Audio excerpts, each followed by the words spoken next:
Hello, everybody. This is Ragini Anand from Cochin, India, on the 9th of March. It is 11th moon, and I would like to spend a little time today to really talk a little bit about the sort of Vedic calendar and how the week, the months, the year pan out, both from a point of view of the solar calendar, the sun calendar, and the moon calendar. So first of all, I wish you a happy day wherever you are. I'm here in Cochin in Kerala, in the south of India. And as I said, today is the 11th moon, the day of Vishnu, Vishnu being the archetype in the Trinity of God. Shiva, Vishnu, and Brahma make up that trinity. Vishnu being the deity that maintains the universe. So he's all about maintenance. And today's energy, we should reflect on that as being one of maintaining health, maintaining wealth, maintaining relationships, whatever it is that you want to maintain. Today is the day to really home in on that and become aware of it. Now, we're talking about love and relationships. This is part 2 of the 2-week sessions. I set the scene last week on love and relationship. And today I'm going to expand upon what we covered last week. Let's just take a little moment today to kind of understand how the week is set up in a Vedic calendar. Monday is the moon day. So Monday is the moon day. It is all to do with the mind, and the presiding deity of Monday is Lord Shiva of the Trinity of gods or deities or archetypes, however you want to view it. So Monday being the day of the mind and a day when you should focus in on Shiva or the Lord of all lords. In fact, I see that Lord as consciousness itself, the base material with which everything in the world is created. So that's how we start our week, Monday. Then moving on to Tuesday. Today is a Tuesday. Tuesday is the day of Mars, or Mars Day. So each one of the 7 days has its planet, Vedic planets associated with it. So today is the Mars Day, and the presiding deity would be Durga, or the mother goddess Durga, and a deity called Murugan, one of the 2 children of Lord Shiva and Parvati. We spoke last week on Ganesha and Murugan, the brother, whereby we defined a little story of my world and the world. So Murugan is really a warrior, a spiritual warrior, really.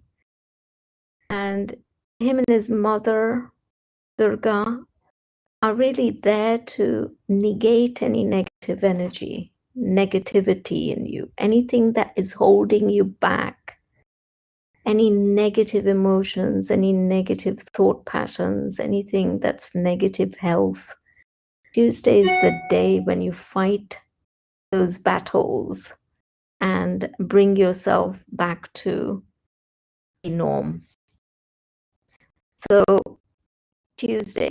Wednesday is the day of Vishnu, again, is the deity, and the planet is Jupiter.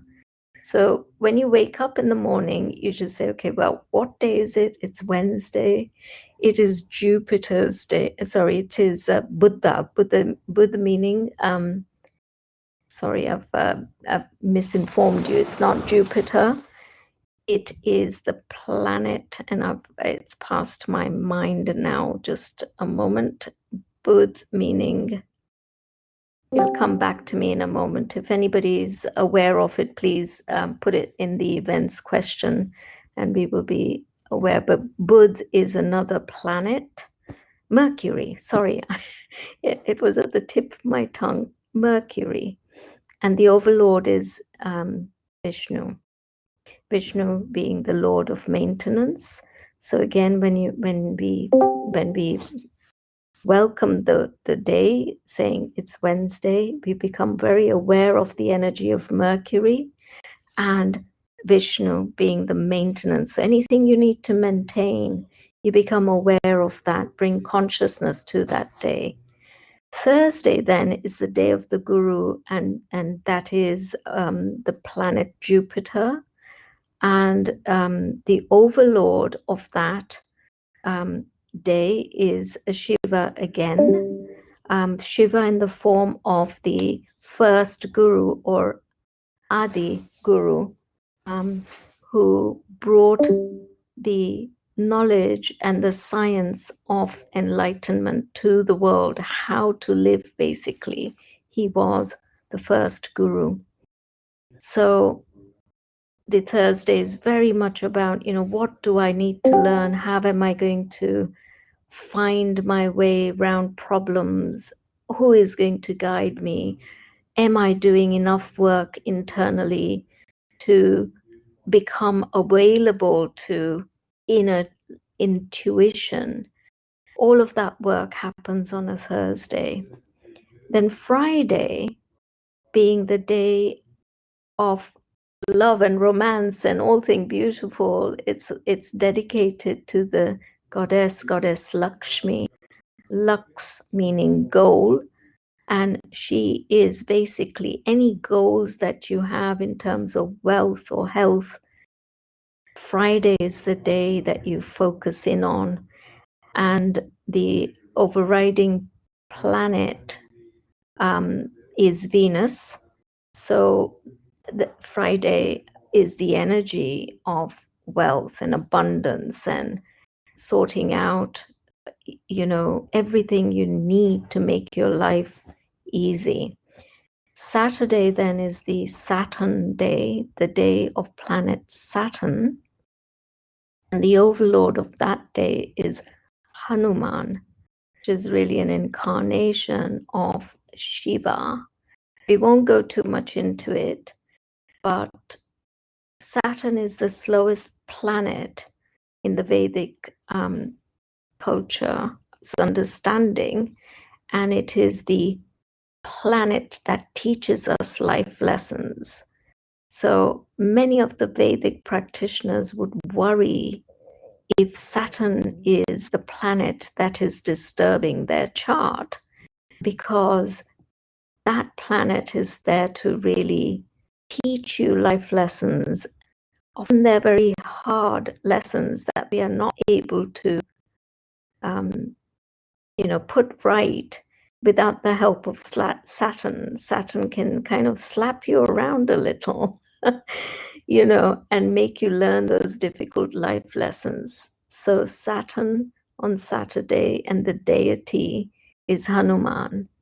And Hanuman is really the best bhakta, or the devoted deity that was exemplary in terms of his dedication and bhakti towards a deity called Rama.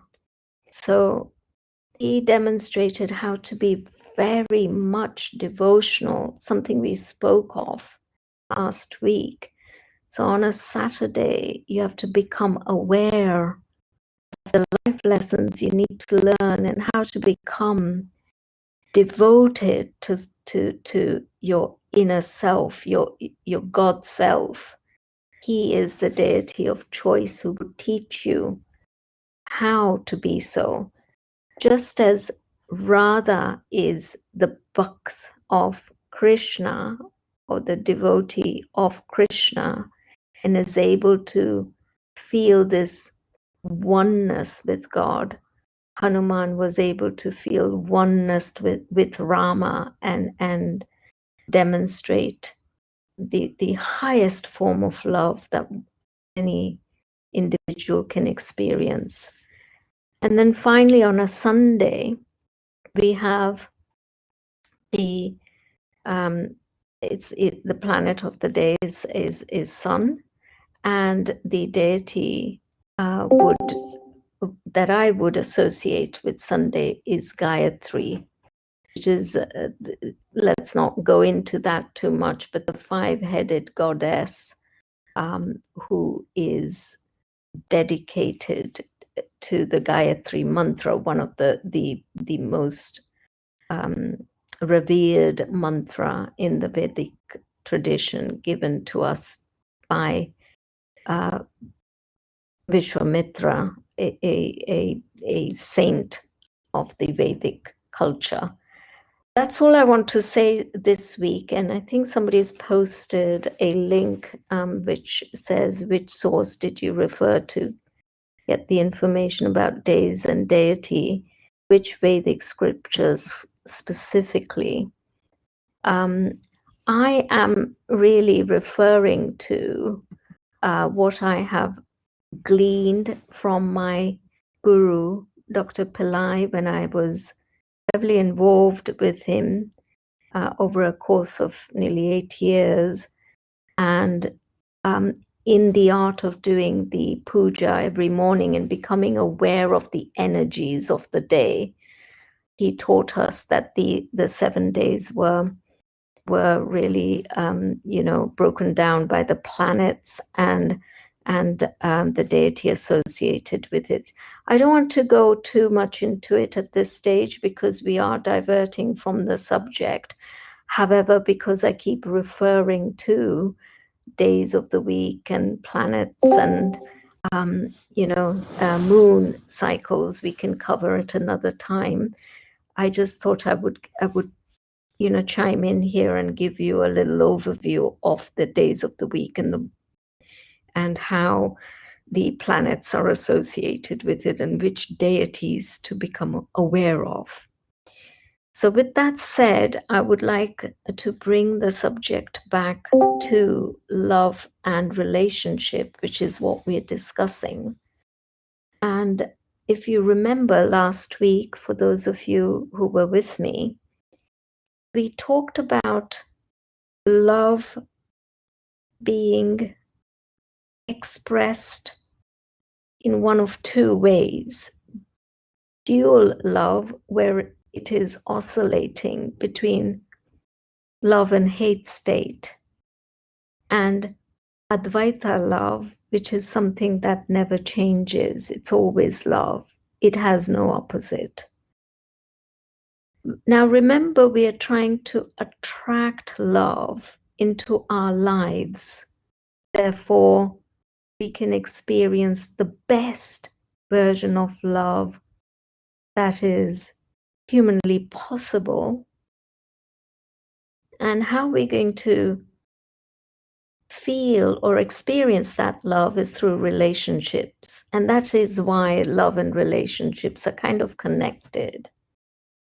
We spoke about how we connect with our inner world, which is our God self or our real self. We are not just the body, we are far, far more than that. And the inner connection that we have with ourself, how we connect with that is how I'm describing how we connect with God or your higher self. Okay, that's the inward expression of love, which then has an outward expression of love in the form of relationships. So it's very much a mirror.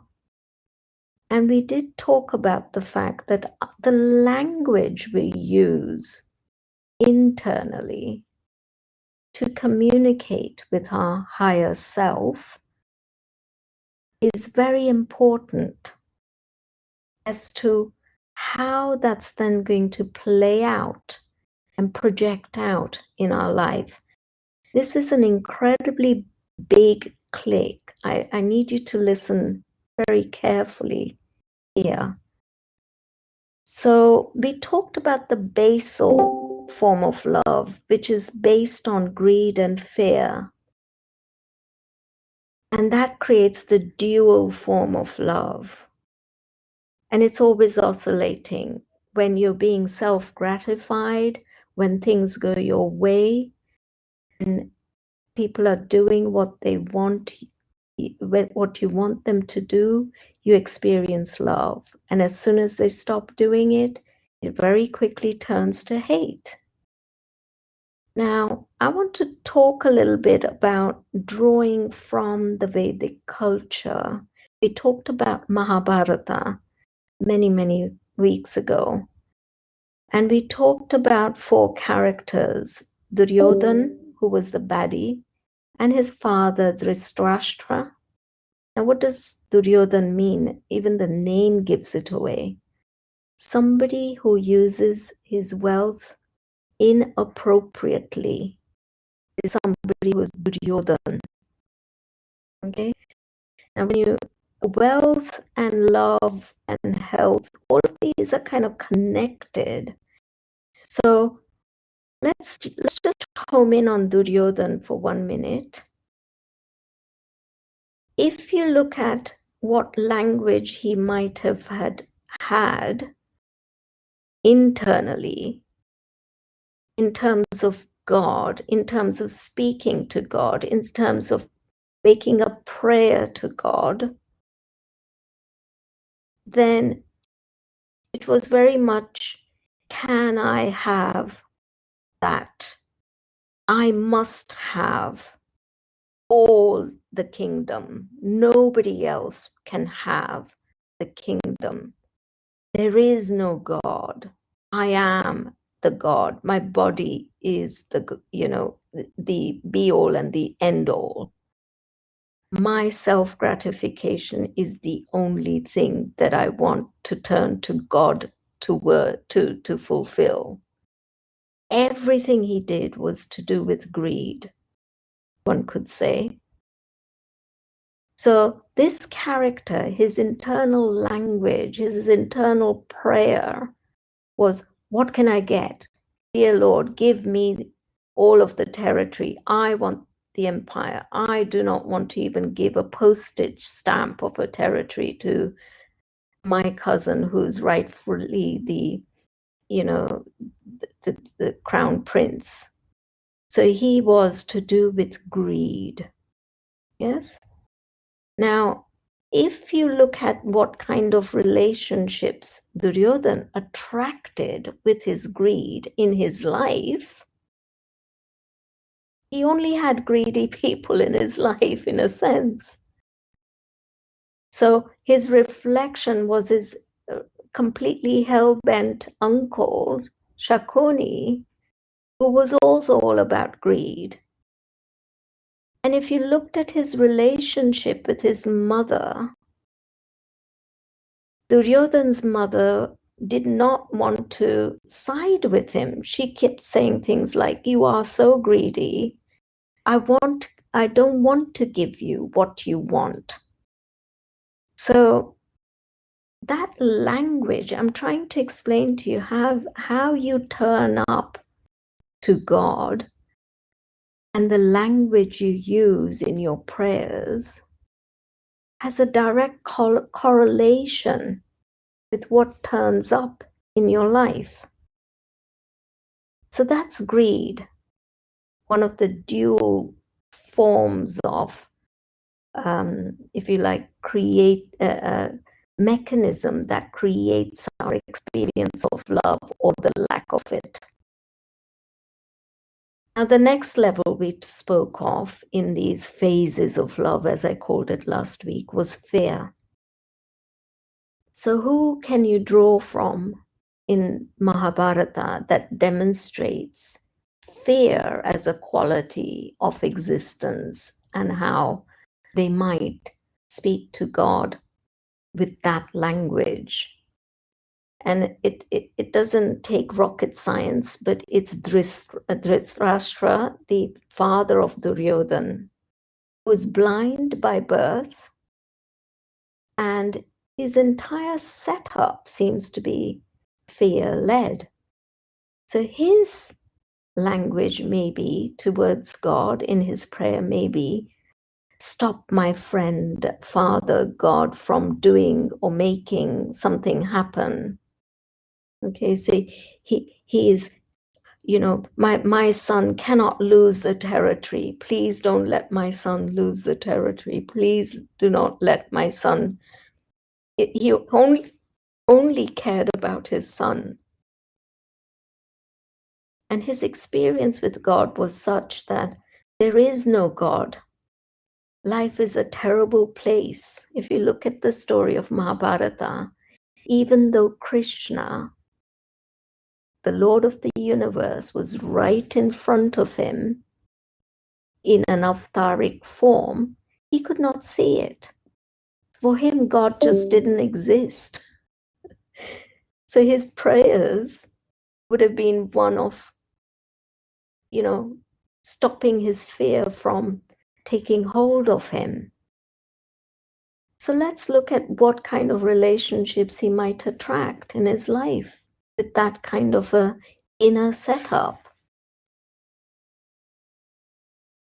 His relationships with anybody, even his wife, his wife saw him as being weak, irresponsible.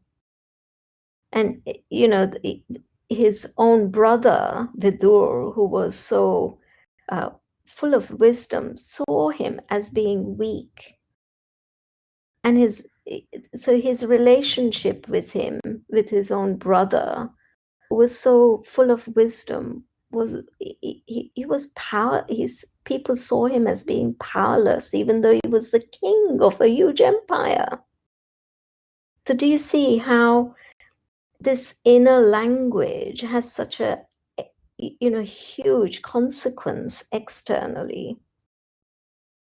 Then we talked about this third phase. When we go to God for knowledge, our language is, dear God, please teach me how to. We become responsible. We're not looking at something outside of us anymore to fix our problems. We are seeking knowledge. So who in Mahabharata would you say was seeking knowledge at every turn in his life?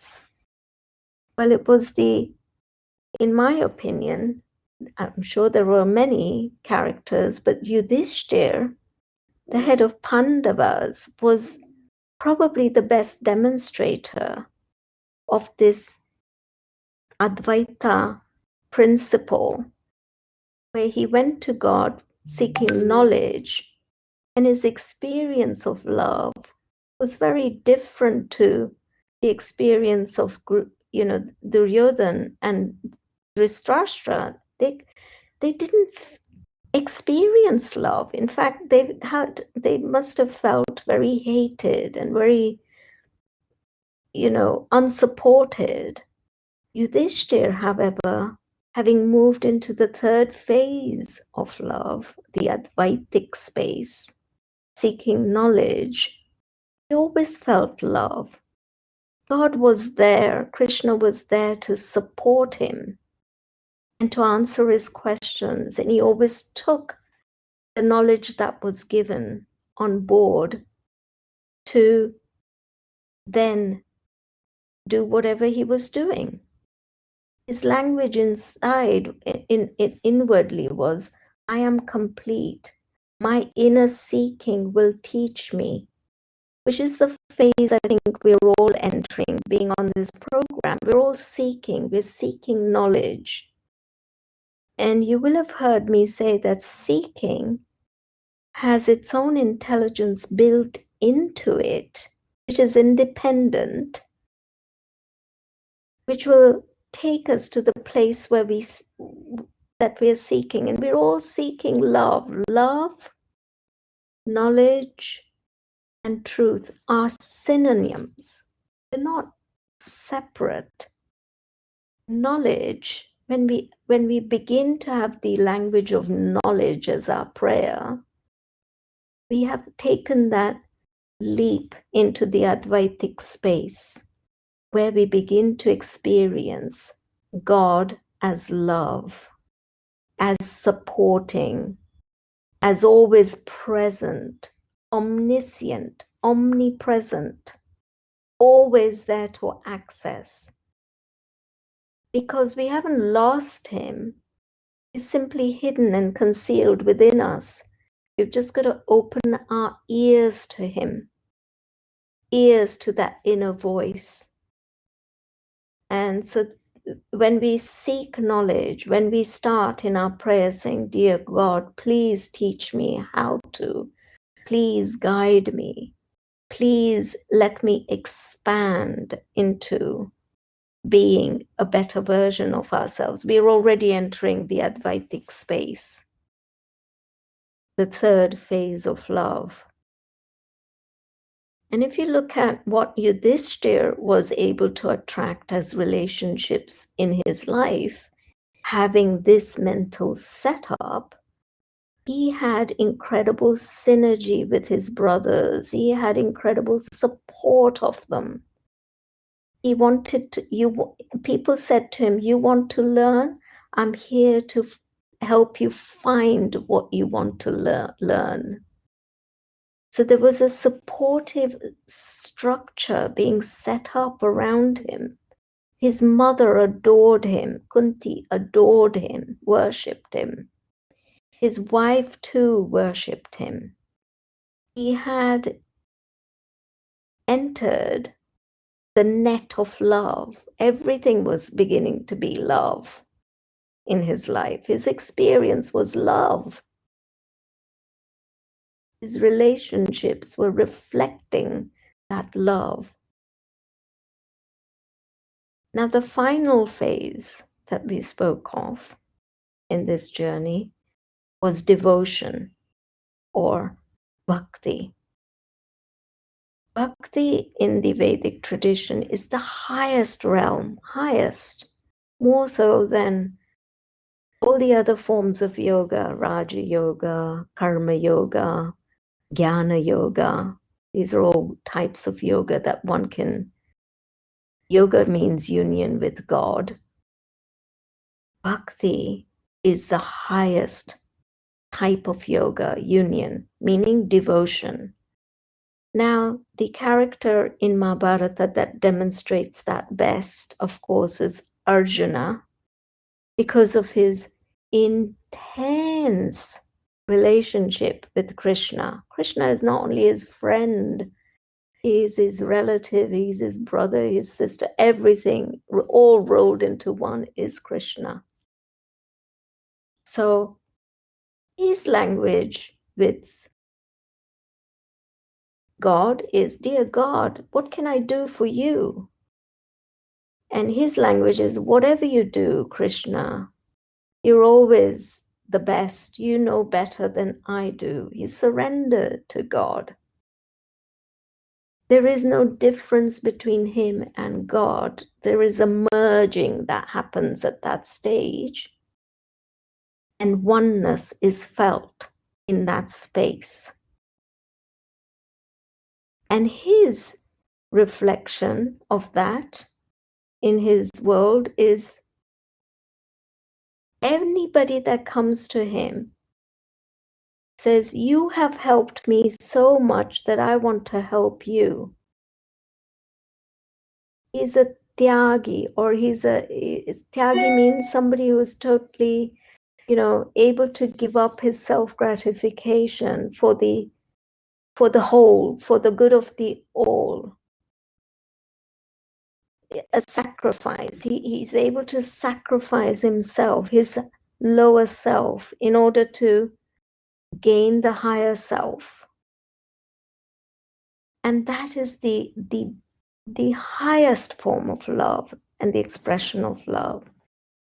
And if we can get there ourselves, if by these Vedic stories we are able to emulate devotion in some way by adjusting our language and relationship with what we call God or our inner self, then that will project out naturally. So it's not a difficult science, but it has to be made clear to us as to how we are set up and how we can expand into this beautiful, loving relationships and feeling bliss and feeling supported and feeling always that God is with us at every step and everything is perfect. We begin to see God in everything is the final stage of our expression of love and relationships in this world. That is the teaching of the Vedic culture, that we haven't lost anything when we fell from heaven. It's a matter of remembering. We just have to remember what's concealed within us and connect with it in such a way that we abandon our smaller self to gain the higher self. And that really is the story. Oh, sorry, not the story, but the methodology by which we can calibrate our own selves. So what I'd like you to do now is to really think of maybe 7 or 8 people in your lives who are your inner circle, your inner relationship, your closest friends, family, whatever. And think about how are they turning up in your life? Do you feel that they are expressing greed, fear? Are they coming to you for knowledge? Or are they totally dedicated and devoted to you? Now that's going to be your, how can I say it, your radar. That's going to say, okay, well, if all these things are turning up, all my friends and family are all there for greed and fear, then I've got to adjust something inside me. It's the Vedic culture always looks at the inner world to change the outer world, not the other way around. I don't go and buy better relationships. I've got to do something inside me to make that happen externally. So just think for a few minutes, do a quick scan. Is my brother demonstrating greed, fear? Is he coming to me for knowledge and giving his knowledge? Is he totally dedicated to me? How are people turning up? That's a good thing to do. And then if you are finding that more people are turning up in your life in this dualistic love form, the fear and greed type of characters, then you need to adjust. You need to look at dropping what Duryodhana did and Dhritarashtra did in Mahabharata and look more at emulating Yudhishthir and Arjuna, who were more dharmic. It's funny, isn't it? Because Duryodhana, Dhritarashtra are very karmic. generating more and more karma in their life, which is going to be that hamster wheel we spoke of. Whereas the Advaitic characters are going to just keep ascending and ascending and ascending. So much so that Arjuna in the Mahabharata, when Mahabharata ends, and if you continue to read his story, is able to go to different lokas, different dimensions. There are 7 dimensions below the earth dimension and 6 dimensions above the earth dimension in the Vedic culture. Arjuna is able to go to any one of these dimensions, whether it is what we call hell, Nargaloka, or the heaven loka. Wherever he goes, he is able to make amazing relationships. So much so that the princess of that dimension is wanting to marry him wherever he goes. So basically that tells you that Arjuna has become love itself. He's emulating love. Wherever he goes, he is able to win people over because he sees his higher self reflected in everybody. That's our goal.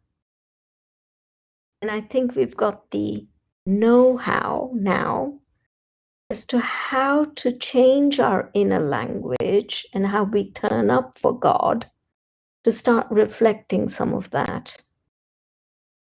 Let's stop being greed and fear-led and become more knowledge and devotional-led human beings. And that will suddenly begin to blossom out in ways that we didn't even believe possible. So I hope that's given you a great kind of a radar, a sort of way to calibrate your relationships and come up with a plan as to how you can adjust your own inner self to become powerful. If you are able to change the outer world, then what is that? That's making you more powerful. If I said to you, there's nothing you can do about your relationships, you're stuck with it, it's forever and ever, you're never going to experience love, that's not a powerful state. I think we can see from this little exercise that we are powerful and we can change things. So it gives me great delight to leave you with that and leave you with that inner work to see how you can adjust your language to your higher self and then come back to me over the course of the year to say, you know what, I started adjusting my prayer and now I've got this in my life or that in my life. I want you to be like Arjuna's, just being a magnet for love and great relationships. So let's now look at, as we do in the second part, what mantras you might be able to do to get faster towards becoming an Arjuna and Yudhishthir and get into this Advaitic space. So I was taught that the mantra for relationships and love was Kleem, Kleem being the root, the bija mantra, the seed mantra, which represents, in a way, Parvati. Now, why Parvati? I think I kind of alluded to the story of Parvati, Shiva's consort, who had to go through 2 lifetimes in her first lifetime as Sati, she had to dismember her body by throwing it into the fire, get rid of her body consciousness, first of all. That's what that means. And then in her next life, she came back as Parvati, but then she had to do a lot of inner work. She had to do a lot of inner sacrifice and meditation and, and acquiring knowledge. She got into that knowledge stage of love in a big way. And she then acquires Shiva by that inner work that she does and weds him. What that means is that she merges in oneness with Shiva, with consciousness. The body and consciousness becomes one. And where she does it, there's a temple dedicated to that called Amarnath in the Himalayas. If you can visit there, you should, to invoke that energy of knowledge and sacrifice and acquiring Advaitic love, and expanding your consciousness. It's a tough journey because it's been, quite high up in the Himalayas. I have not been there, but it is one of the energy spots for Advaitic love, and reaching the heights that Parvati reached in her journey to wed Shiva and become one with him.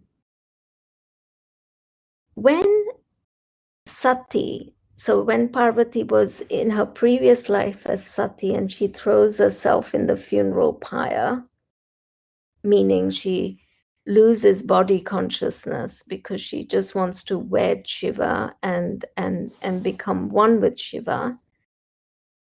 Her body, Shiva basically carries her body, is very pained to find that she's lost her body, and he carries her all around the universe for years. And Vishnu, seeing how saddened Shiva is that Sati loses her body consciousness and how depressed Shiva has become for Sati, he uses his weapon, the Sudarshan Chakra, and Sati's body is broken into 51 parts, and places where those 51 parts fell on the earth plane has become a site, a temple site, an energy point. They're known as Shakti Pithas. Okay, so let's say where the head fell, there would be a temple. Where her eyes fell, there's another temple, etc., etc. Now, if you are very body conscious, and let's say you are very, very much driven by your eyes, and you need a lot of self-gratification, you like beautiful things, and you can't cope with anything ugly in your life, and you can't break away from that body consciousness, maybe you go to that Shakti Pitha and pray to have the knowledge to be less eye-centric. So this is the way the Vedic culture works, you see. So you can go to those Pithas to also dismember your connection with that body part and grow your consciousness that way towards Advaita, towards bliss, towards this unchanging love. Now, 4 such Pithas are called the main Adi Shakti temples. One of them is in Jagannath Temple of Puri, where I have been, the Bimla Temple. And that's an incredible place to pick up the energy of the goddess, the energy of Sati. And another place that I have visited is in Kolkata, the Dakshina Kalaki temple, where the great Ramakrishna, the great saint who was the teacher and the guru of Vivekananda, was blessed with having visualizations and darshans of the goddess.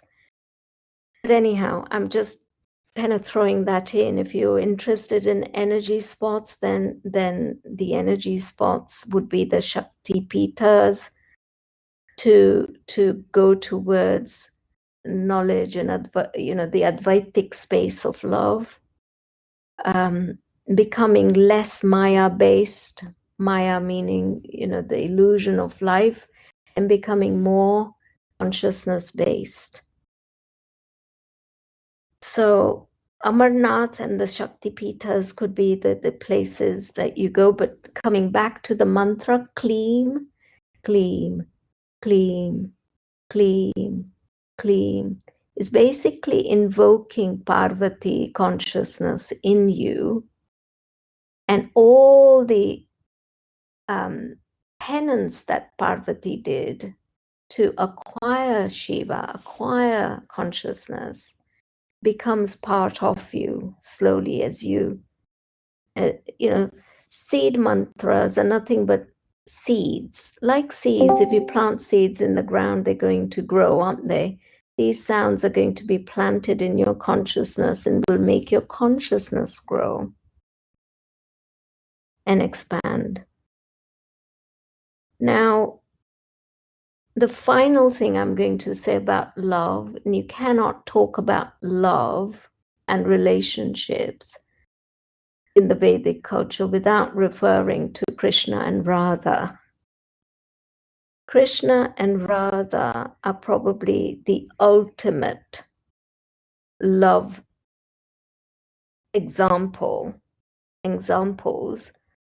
One would say that Radha and Krishna were two individuals in the story of Krishna. However, they were one soul. And what does that mean, really? Radha never married Krishna. Okay, Radha had her own husband, but she was totally and utterly dedicated as a bhakti to Krishna, i.e., she was in oneness with her higher self. That's what that really means. And those that want to misinterpret the stories of Krishna, there are many, but it's only out of ignorance that they cannot understand the story of Krishna and Radha. You could say that we are all Radhas in our journey of seeking, and we want to wed with Krishna, become one with him. Meaning, we want to become like Arjuna, totally dedicated, totally surrendered to him, so that we can have the highest experience of love and relationships. So Radha was such person that was able to unite with Krishna consciousness, that there was really no difference between her and Krishna internally.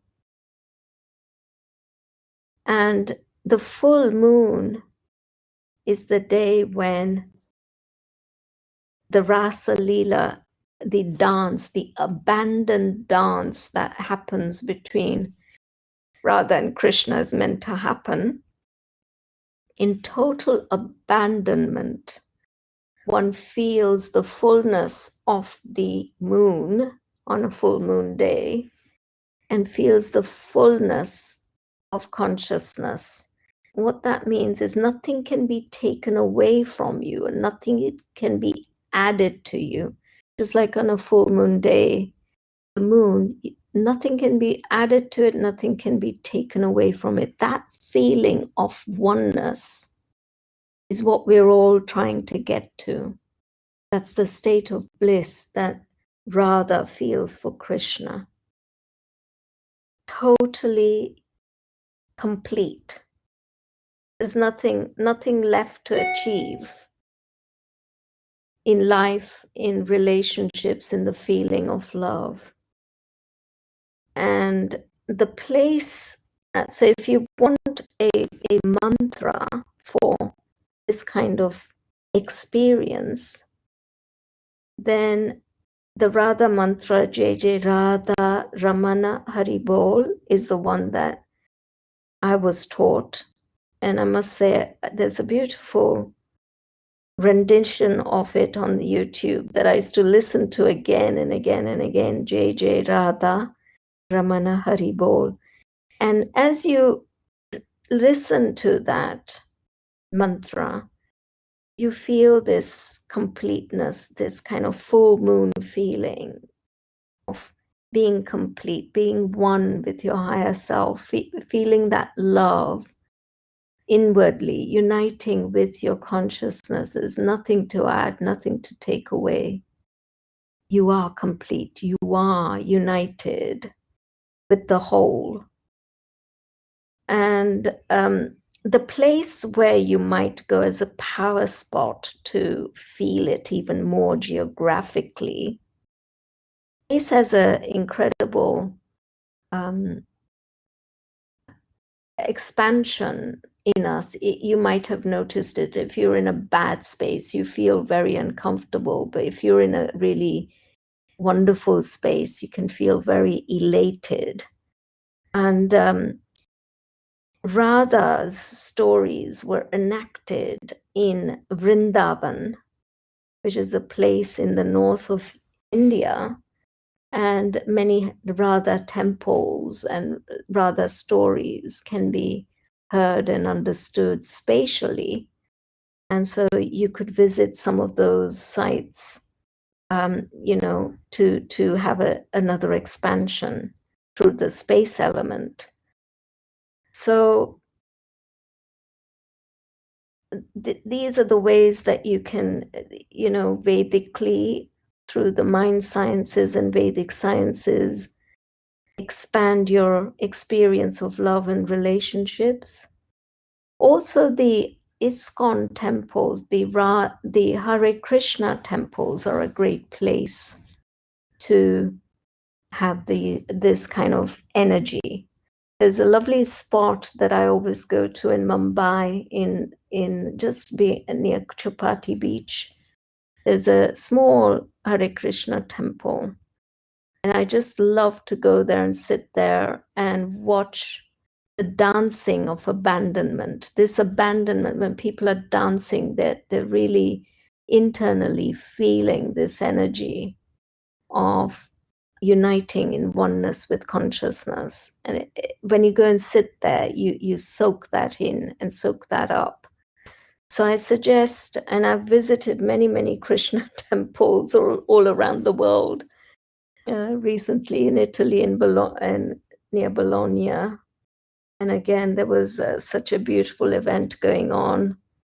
And just the love that exudes in the Hare Krishna movement. When you go there and feel it, you can kind of start to get a feeling of how experience of this form of Advaitic love may feel or look like in reality. So it's nice to go and keep an open mind and experience somebody else's bliss, if not your own yet, and see how that might feel in your life if you were to get to that abandoned state and that complete state, in that disciple state, in that bhakti state. And of course, then there are the Hanuman temples that you can also go to, because he too was a bhakt like Arjuna, which you can visit. So I've given you a lot there to mull over. We've talked a lot about the various forms of love and what to look out for in our relationships, so that we can begin to address our own inner world to reflect better qualities of love and relationship. So I wish you luck with that. And I'm now opening up for questions. If you have any, I'd be happy to address that.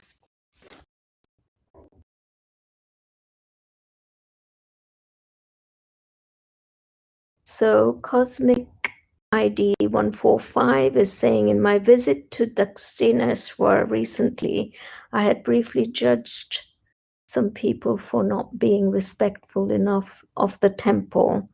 Within no time, I felt a strong surge of surrender to Kali. Wow. Who taught me to not judge anyone, as we were all her children. Tears rolled down uncontrollably for a bit. Power indeed. Wow, that's beautiful. Now you see that's where we're all trying to get to. And what a wonderful world it would be if we could all feel that, even momentarily as you did. You felt something and then you corrected it. And that Kali energy there is just tremendous. I've been there. It's just pure love, isn't it? And so misunderstood. The Kali energy is so misunderstood. And what you felt there, I can only begin to imagine, but that's the feeling we're trying to develop at all times. So thank you for sharing that. That's beautiful. And floor 19 is saying, thank you for the lovely session. So Krishna is the deity for love. Krishna is not only a deity for love, Krishna is a complete avatar. Remember, I said that love and God and truth are all without opposites, actually. There's no opposites for this form of love, the Krishna form of love.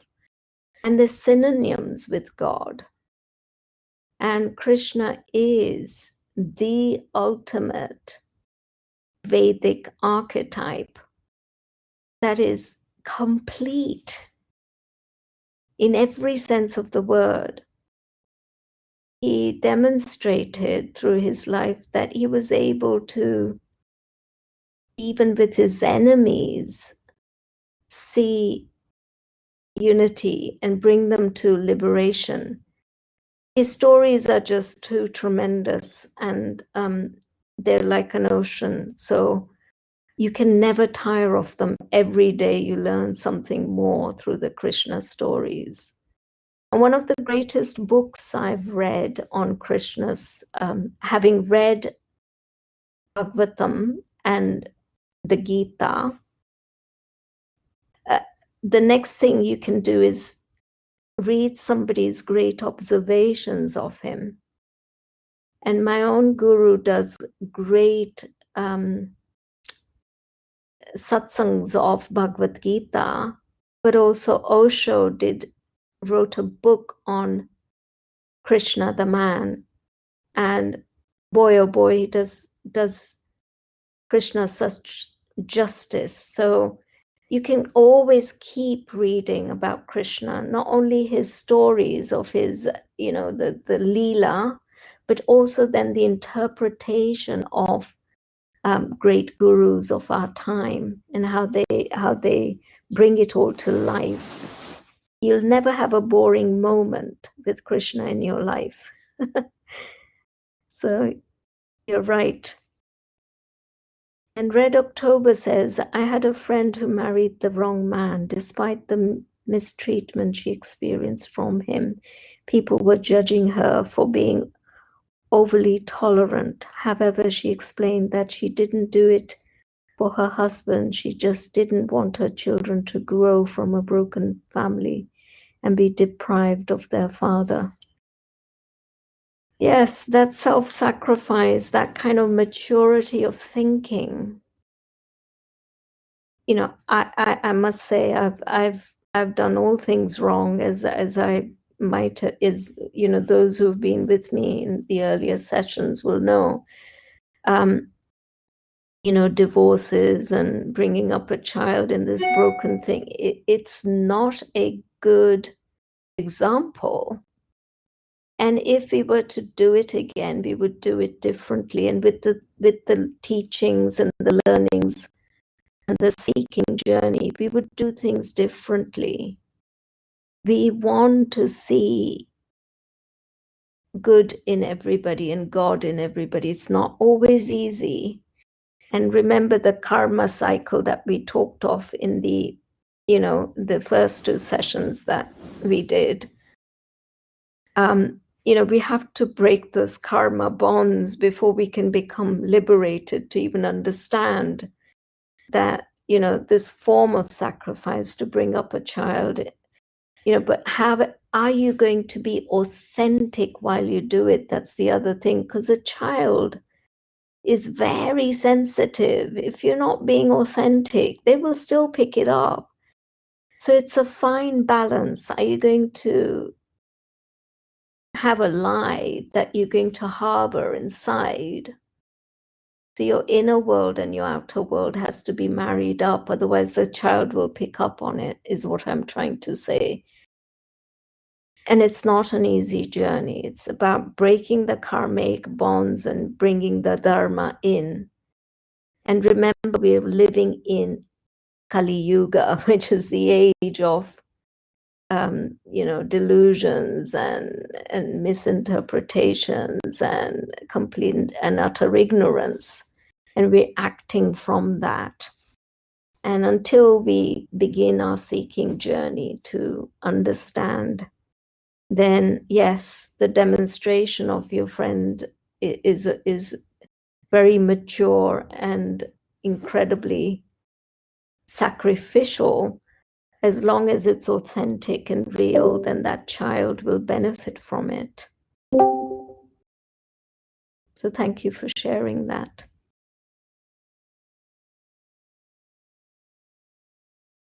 So thank you. Unless there's any more, I'm going to allow you to say bye and mull over what we've said. And I shall see you next Tuesday. We're moving on to the subject of health. Very topical in the state of the world at the moment. And I look forward to developing the material for that over this week. So I hope you can join me, and thank you for being here.